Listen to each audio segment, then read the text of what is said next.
คู่ร้ายบทที่29คิระถึงกับอ้าปากค้างกับความหรูหราโอ้อาของวิลล่า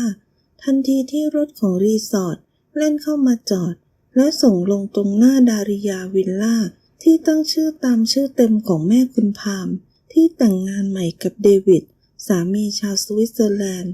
ทั้งสองคนไม่มีลูกด้วยกันจึงหวังให้พามรามือจากที่นั่น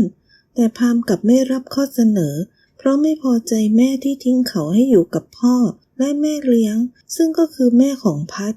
เป็นเมียที่มาทีหลังแต่ถูกต้องตามกฎหมายจากการจับคู่ของผู้ใหญ่ส่วนพามที่เหมือนลูกอิจฉาเพราะพอพัดเกิดแม่ของเขาก็ตั้งท้องพ่อของพามจึงจดทะเบียนรับรองบุตรแทนเพราะแม่ของพามไม่อยากกินน้ำใต้ศอกใครคิระรับรู้เรื่องราวเหล่านี้จากปากของพามเมื่อคืนเขาบอกว่าคิระจะได้เข้าใจก่อนที่จะมาเจอแม่กับพ่อเลี้ยงของเขาแต่คิระก็ยังไม่เข้าใจอยู่ดี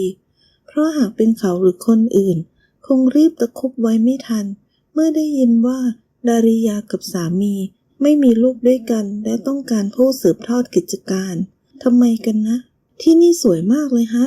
คิระถึงกับอุทานขณะยกมือป้องแสงที่กำลังร้อนแรงเพราะเป็นเวลาใกล้เที่ยงพามที่ลงมายืนข้างๆพร้อมกับกระเป๋าก็เบ้ปากมองคิระแล้วกระทุ้งหลังสั่งเอากระเป๋าเสื้อผ้าไปเก็บในห้องไปจะได้ไปกินข้าวแล้วคุณล่ะฮะเดี๋ยวตามไปพามบอกแค่นั้นก็เดินแยกไปคิระมองตามรู้สึกว่าพามดูตื่นเต้นเหมือนกันแต่ทำตัวเหมือนไม่ยินดียินร้ายก็แง่แหละคุณพามคงคิดเสมอว่าถูกแม่ทิ้งทั้งที่ท่านอาจจะมีเหตุผลที่บอกใครไม่ได้ไม่ว่าบ้านไหนก็มีปัญหาภายในของตัวเองกันทั้งนั้นล่ะเขาก็เช่นกันคิระถอนใจก่อนจะแตะคีย์การ์ดเปิดประตูห้องพักเข้าไปแต่ก็ต้องชะงักเพราะสระว่ายน้ำขนาดใหญ่ที่อยู่ในสวนด้านข้างก่อนประตูทางเข้างดงามและแสงสะท้อนระยิบระยับของมันชวนให้โดดเล่นเป็นบ้าแต่ไม่มีเวลาละโหนี่ขนาดมีสระว่ายน้ำส่วนตัวด้วยแฮะเวอร์พามที่เดินตามมาถึงกับสายหน้าระอารีบเร่งเร็วเข้าฉันอยากพักแล้วหมายฮะคุณน่ะตกลงไปไหนมาฮะแป๊บเดียวเองเรื่องของฉันน่ะโอ้คิระค้อนขวับขณะอุทานในใจเพราะตอนนี้พามเดินตัวปลิวนำหน้าส่วนเขาเต็มไปด้วยสัมภาระรุงรังไม่พอยังต้องมาเปิดประตูให้คุณชายท่ามากเข้าไปก่อนอีกแต่ทำไงได้ล่ะก็เขารับหน้าที่เป็นเลขาประจำตัวของพามอย่างที่คนทั่วไปเข้าใจน่ะสิแต่เจ้านายแบบนี้มันก็น่าหมั่นไส้อยู่หน่อยๆแล้วนะนี่นายยืนเบื่ออะไรอยู่อีกมานี่ฮะทำไมเขาหาว่าเราเบื่อคิระคิดในใจแล้วอารมณ์เสียแต่ก็เดินตามเข้ามาแต่โดยดีแต่เพราะสัมภาระหลายชิ้นทำให้พามที่เห็นได้แต่สายหน้าเป็นไงหิวข้าวจนหมดแรงหิ้วเลยเหรอพามเอ่ยแล้วเดินตรงไปเปิดตู้เย็นหยิบเบียร์กระป๋องขึ้นมาดื่มย้อมใจก็แง่แหละไม่ได้กินอะไรตั้งแต่เช้านี่นาแต่คิระไม่ตอบลากกระเป๋า2 ใบเข้าไปเก็บในห้องนอนที่มีแค่ห้องเดียวท่าทางของคิระทำให้พามรู้สึกผิดขึ้นมาในใจที่ทำให้เด็กหนุ่มอึดอัดแต่จะทำยังไงได้ล่ะในเมื่อเขาชอบและรู้สึกสนุกทุกครั้งที่ได้แกล้งให้คิระจนมุมเสร็จแล้วรีบออกมาล่ะจะพาไปข้างนอกพามตะโกนบอกสำทับอีกทีครู่ใหญ่คิระจึงออกมาพร้อมกับชุดเสื้อยืดแขนสั้นสีขาวตัวเก่งที่ดูมออยู่หน่อยๆเพราะผ่านการใช้งานมาอย่างคุ้มค่าเงินกับกางเกงยีนสีฟ้าเข้มขาสั้นปลายขารุ่ยน้อยๆแบบวัยรุ่นซึ่งก็ดูทะมัดทะแมงในสายตาคนใส่แล้วแต่ดูเหมือนคนมองจะไม่ค่อยชอบสักเท่าไหร่คิระเดินมาหยุดต่อหน้าทันทีที่พามกวักเรียกให้มาหาปะไปกันผมหิวแล้วนี่นายไม่มีชุดที่ดีกว่านี้แล้วหรอไม่มีฮะชุดที่คุณให้ลุงเอามาให้มันดูดีเกินกว่าจะมาเที่ยวทะเลอ่ะเด็กหนุ่มตอบเสียงเรียบแต่นายต้องไปพบแม่ฉันโอ้จริงด้วยแต่ไม่น่าเป็นไรนะคุณผมก็ไม่ได้แต่งตัวห่วยอะไรขนาดนั้นไม่ห่วยกับผีสิพามบ่นพลางไล่ไปเปลี่ยนชุดที่ฉันให้ตินเอามาให้ไป ชุดใหม่เหรอโอ้ทำไงดีอ่ะคือผมอย่าบอกนะว่าผมไม่ได้เอามาด้วยไอเด็กบ้านี่พามสะบดนายจะให้ตาแก่นั่นมองว่ายังไงเขาจะได้ว่าฉันเลี้ยงคนไม่ดีนะสิผมขอโทษคิระรู้สึกผิดจริงๆเพราะไม่ทันคิดว่าจะต้องเข้าพบผู้ใหญ่ก็เลยไม่ทันได้นึกโถเอ้ยไอคิวคนบ้าโถเอ้ยพามขมวดคิ้วหรี่ตาแล้วก้มดูตัวเองที่แต่งตัวด้วยเสื้อเชิ้ตแขนสั้นแบรนด์ดังกับกางเกงผ้าเนื้อนิ่มทรงเดฟแล้วถอนใจยังมีเวลาฉันจะพานายไปหาซื้อเสื้อผ้าใหม่แต่ผมว่าซื้อที่ร้านข้างล่างก็ได้นะฮะผมเห็นมีแผงแบกกับดินตั้งหลายร้านเนี่ยแบบน่ารักทั้งนั้นเลยอ่ะนี่นายจะบ้าหรือเปล่าไม่บ้านะมาเที่ยวทะเลใครจะสนใจว่าใครใส่เสื้อผ้ายังไงอะฮะก็ฉันสนไงแต่ว่านายต้องทำหน้าที่เมียฉันเพราะฉะนั้นห้ามดูไม่ดีในสายตาคนอื่นเข้าใจไหมคิระหน้ายู่พึมพำผมก็ไม่ได้เป็นเมียจริงๆสักหน่อยไม่ต้องกลัวว่าจะไม่ได้เป็นหรอกพามว่าพลางพ่นลมหายใจหงุดหงิดขณะจะเข้าคว้าคิระก็รู้ทันรีบชักมือหนีแล้วเดินหน้าเชิดจะผละไปอีกทางแต่พามคว้าแขนไว้เด็กหนุ่มสะบัดพรืดแล้วถอยห่างราวกับเขาเป็นสิ่งของเน่าเหม็นที่ต้องหนีให้ไกลเท่านั้นพามก็ฟีลขาดอย่าเล่นตัวไปหน่อยเลยนะฉันบอกให้ไปก็ต้องไปคุณก็ไปซื้อเองเลยสิอยากให้ใส่อะไรก็ซื้อมาผมจะใส่ให้ไม่รู้จะบังคับอะไรกันนักกันหนาคิระตะคอกใส่พยายามดึงมือพามออกแต่พามก็รั้งข้อมือเขาไว้แน่นแล้วจ้องกลับด้วยแววตาโกรธเคืองจนหน้าตระหนกอย่าสำคัญตัวผิดนะไอ้หนูนายไม่มีสิทธิ์ต่อรองกับฉันพามเค้นเสียงรอดไรฟันอย่าลืมสิว่าฉันมีสิทธิ์เต็มร้อยในตัวนายอ่ะคนบ้าคิระได้แต่โวยวายเพราะไม่อาจสู้แรงของพามที่ลากเขาตัวปลิวออกไปจากวิลล่าได้ไม่นานต่อมาคิระก็มานั่งปั้นจิ้มปั้นเจ๋ออยู่หน้าห้อง ICU ของโรงพยาบาลด้วยชุดเสื้อผ้าใหม่ที่พามพาไปซื้ออย่างเร่งด่วนแต่แทนที่จะได้มานั่งในร้านอาหารหรูๆในรีสอร์ทอย่างที่พามตั้งใจกลับกลายเป็นว่าต้องมาที่โรงพยาบาลแทนเพราะจู่ๆเดวิดพ่อเลี้ยงของพามก็อาการทรุดลงฉับพลันจนต้องให้รถพยาบาลมารับถึงที่พามช็อกเบาๆเพราะเขาไม่เคยรู้เลยว่าแม่ที่ทิ้งไปต้องรับภาระมากมายขนาดไหน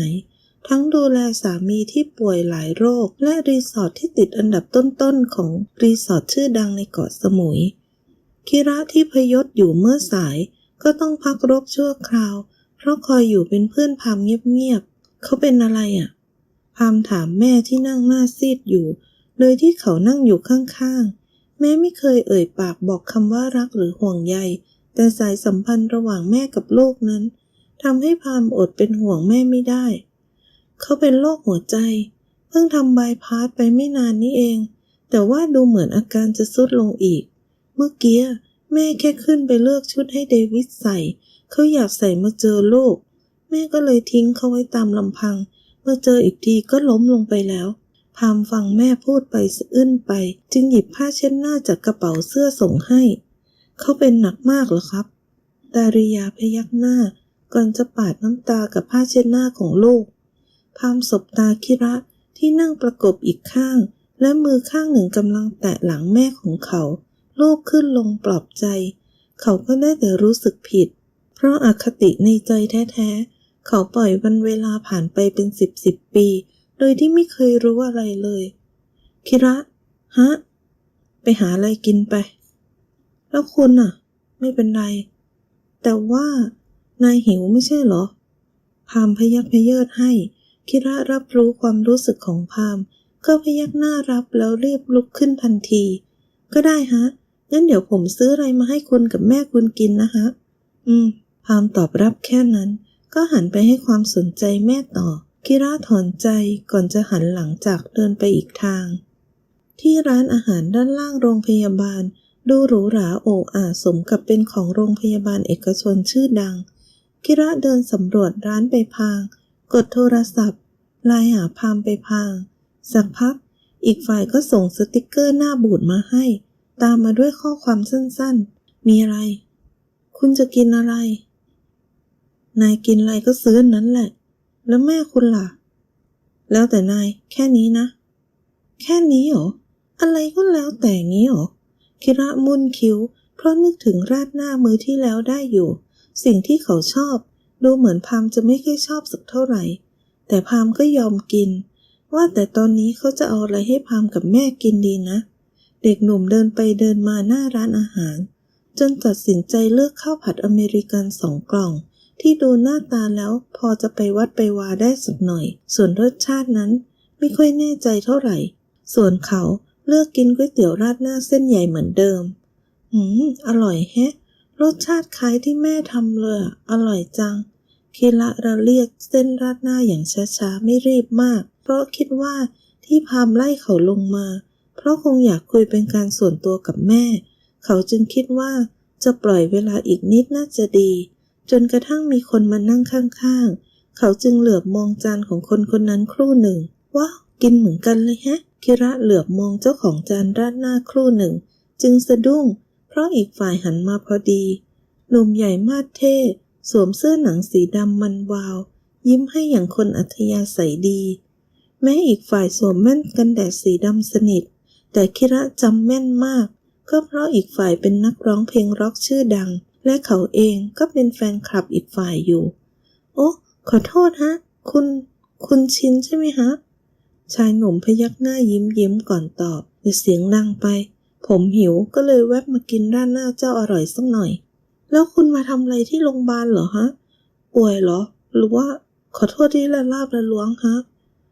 มาทำธุระส่วนตัวน่ะหวังว่าคุณจะไม่บอกใครนะว่าเจอผมที่นี่ฮะขอบใจพูดจบชายหนุ่มก็หยิบอะไรสักอย่างในกระเป๋าออกมาเขียนยิกแล้วยื่นส่งให้คิระรับมาถึงกับตาค้างด้วยความตกใจจะไม่ให้ตกใจได้ยังไงก็ในเมื่อจำนวนเงินที่ปรากฏในเช็คเงินสดนั่นคือยอดเงินจำนวน 10,000 บาทถ้วนคุณฮะนี่มันเดียวแต่ว่าหวังว่าจะไม่บอกใครนะคุณน่ะคุณชื่อคิระฮะหรือจะเรียกว่าคิวก็ได้ฮะแต่เงินนี่คือคุณหมายถึงจะปิดปากไม่ให้ผมพูดว่าเจอคุณที่นี่เหรอฮะเดียวชายหนุ่มพยักหน้าก่อนตอบใช่แล้วแต่ว่าคิระไม่ทันตอบอีกฝ่ายก็ผุดลุกขึ้นก่อนสำทับเสียงหนักโอเคนะหวังว่าจะไม่มีใครรู้ว่าคุณพบผมที่นี่ฮะคิระตอบรับงงมองคนที่หันหลังจากไปด้วยความรู้สึกแปลกๆก็จะไม่ให้แปลกได้ไงในเมื่อเขาคือชินนักร้องนำในตำนานวงร็อกชื่อดังยุค 80 ที่ยังคงโด่งดังอยู่จนทุกวันนี้คิระมองตามด้วยความชื่นชมจนไม่ทันสังเกตว่าพามที่ตามลงมาเห็นท่าทีคนของตนแล้วเกิดลมเพชหึงขึ้น